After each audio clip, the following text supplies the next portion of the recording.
नमस्कार दोस्तों, स्वागत है आपके अपने YouTube चैनल वन्य जीव और पर्यावरण संरक्षण में। दोस्तों, आज एक बार फिर से उसी प्रकार हम स्नेक रेस्क्यू करने आए।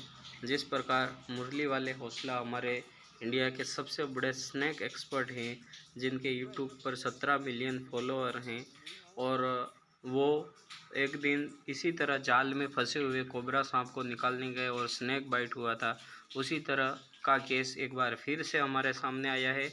तो दोस्तों, यह सांप जो खेती की जाती है, उस खेती में कोई जानवर नहीं घुसे, उसको लेकर जाल लगा दी गई थी, जिसमें कई प्रकार के जानवर फंस जाते हैं, जिसमें एक ये बहुत ही जहरीला, जो भारत का जहरीले सांपों में से अपना नाम रखता है, जिसे कोबरा सांप कहते हैं। और अलग अलग जो राज्य होते हैं, अलग अलग क्षेत्र होते हैं, उस हिसाब से इस सांप को अलग अलग नामों से जानते हैं।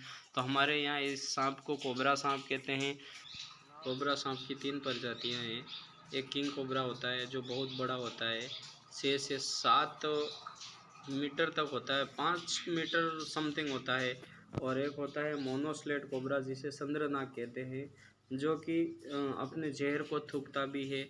और एक होता है स्पेक्टिकल कोबरा, जो कि पूरे भारत में हर क्षेत्र में पाया जाता, कॉमन कोबरा के नाम से ही जानते हैं, जो कोबरा ही होता है, उस प्रकार पूरे भारत में पाया जाता।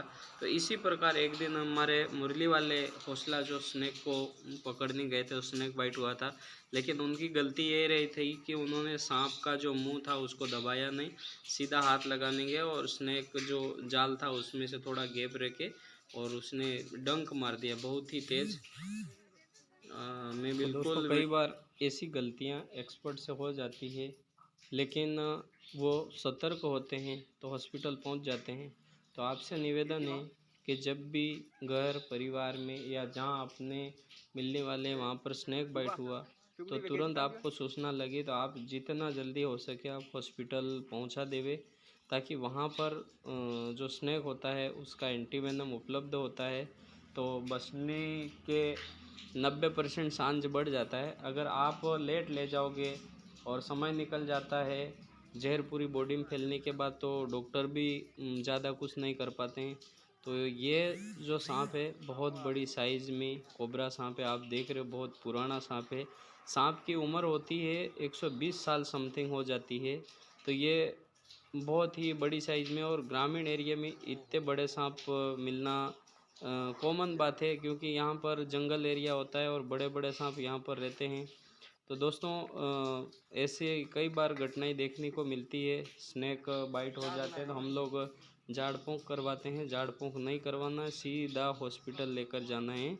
और जिसका बाइट हुआ है, हो सकता है आप फ़ोटो खींच के ले जाओ सांप का, या फिर जहाँ पर बाइट हुआ वहाँ पर किसी भी प्रकार का सिरा नहीं लगाना है, जिससे डॉक्टर पहचान सके कि सांप जहरीला था या बिना जहर वाला था।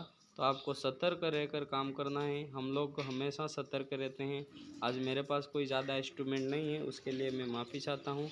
आप भी बहुत सारे कमेंट करोगे कि आपने जूते नहीं पहन रखे, नेकर छोटा पहन रखा, स्नेक बाइट हो सकता है। तो दोस्तों, मैं बहुत ही सतर्क रहकर काम करता हूँ। अगर ऐसी स्थिति बनती तो बहुत ज़्यादा एक्टिव होना पड़ता है। सांप से 10 गुना ज़्यादा सोचने के बाद ही उसको हम पकड़ पाते। चैनल को